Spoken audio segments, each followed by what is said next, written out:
Olá pessoal, vamos para mais uma videoaula. Hoje falaremos de ótica da visão. Quais são os principais elementos do olho humano e quais suas características? Quais elementos têm a função de proporcionar um desvio no raio de luz e quais elementos que têm a finalidade de formar a imagem e transmitir sinais elétricos para o cérebro. Estamos na apostila número 3, refere-se às aulas 41 e 42, ótica da visão, página 95. Exercício 1. Embora o olho humano seja bastante complexo, seu conjunto de lentes pode ser analisado como uma única lente biconvexa, ou seja, uma lente convergente. Esse modelo óptico simplificado do olho é chamado de olho reduzido. Respondo. Quais são as partes do olho que formam o olho reduzido? Então, essas partes do olho são os elementos responsáveis por proporcionar um desvio no raio de luz. Começaremos com quem? Com a córnea, tá? A parte externa, uma membrana transparente na frente do olho. Então, esse é o primeiro elemento que constitui o nosso chamado olho reduzido.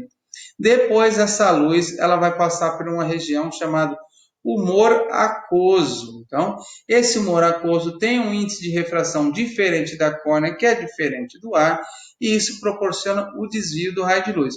Depois de passar pelo humor aquoso, essa luz passa pelo cristalino, que é uma lente biconvexa, sofre desvio, passa pelo humor vítreo, sofre um desvio aqui também e finalmente chega no fundo do olho, numa região chamada retina, que é constituído de células responsáveis por captação dessa luz e transmissão do impulso elétrico para o nosso cérebro. Então, o olho reduzido forma uma lente convergente, humor aquoso, a córnea, o cristalino e humor vítreo. Item B. Como é possível o olho focalizar os objetos colocados a distâncias diferentes? Qual parte do olho é responsável por essa função e como ela funciona? Primeiramente, o olho humano é capaz de focalizar objetos a variadas distâncias devido à capacidade de alteração da sua distância focal do nosso cristalino, a capacidade de alteração do formato do cristalino.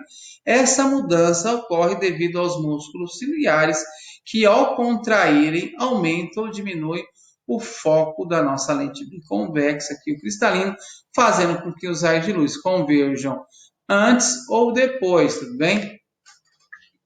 Então, nós temos que a possibilidade de focar objetos a diferentes distâncias deve-se ao fato de os músculos ciliares alterarem ligeiramente a forma do cristalino, de modo que a imagem se forme sempre na retina.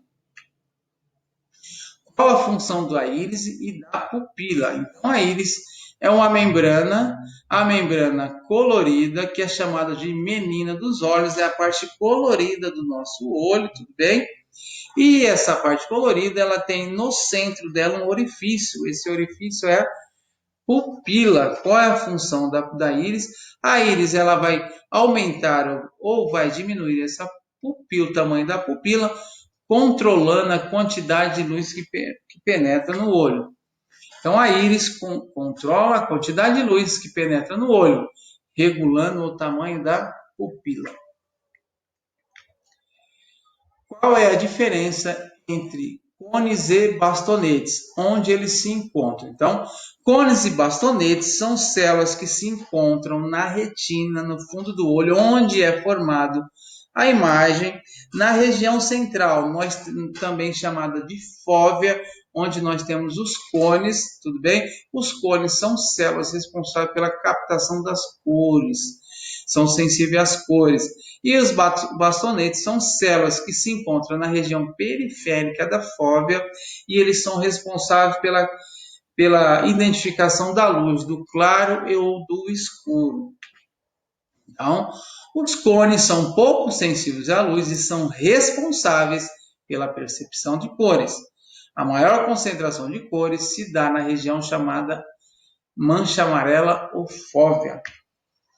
Os bastonetes são muito sensíveis à luz e não distinguem cores. Eles localizam-se na periferia da mancha amarela. E tem erro, porque ao tirarmos uma foto com auxílio de flash, os olhos parecem ficar vermelhos.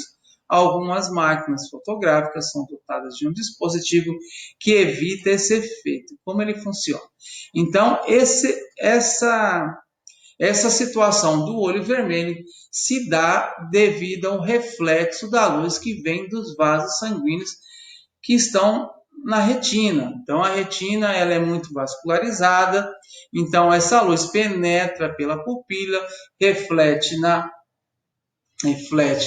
região da retina, onde vem essa imagem avermelhada devido aos vasos da retina. Então, como que isso daí é controlado? Como que isso daí é evitado? Então, em determinados aparelhos, solta-se uma luz cuja função é fazer com que a pupila diminua de tamanho. Essa diminuição de tamanho, aí depois é acionado o flash, penetra-se menos luz no olho, reflete-se menos luz e na imagem não tem esse efeito ruim dos olhos vermelhos. Então, os olhos parecem ficar vermelhos porque a luz incidente do flash é refletida pelos diversos vasos sanguíneos presentes na retina.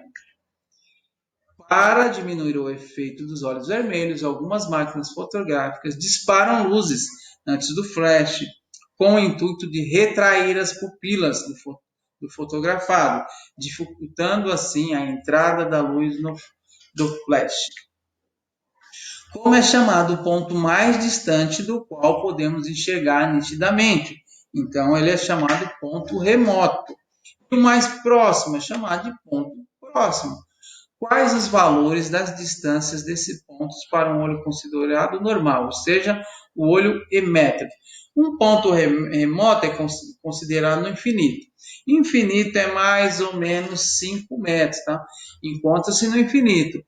Na prática, corresponde a estar mais de 5 metros de distância. E o ponto próximo é o ponto que situa-se mais ou menos a 25 centímetros do globo ocular. Encontra-se, em média, a 25 centímetros do globo ocular. G. O que é acomodação visual? Como se dá a acomodação em função da distância de um objeto em relação ao olho? A acomodação visual é o ato de você modificar o cristalino, o formato do cristalino, fazendo com que esse raio de luz tenha mais convergência ou menos convergência. Essa acomodação é realizada pelos músculos ciliares. Então, temos lá que a acomodação visual é o mecanismo de ajuste da imagem sobre a retina realizada pelo cristalino. Quando olhamos um objeto distante, o músculo ciliar relaxa. Quando o objeto está próximo do olho, o músculo ciliar se contrai. Pessoal, terminamos mais uma videoaula. Um grande abraço e até a próxima.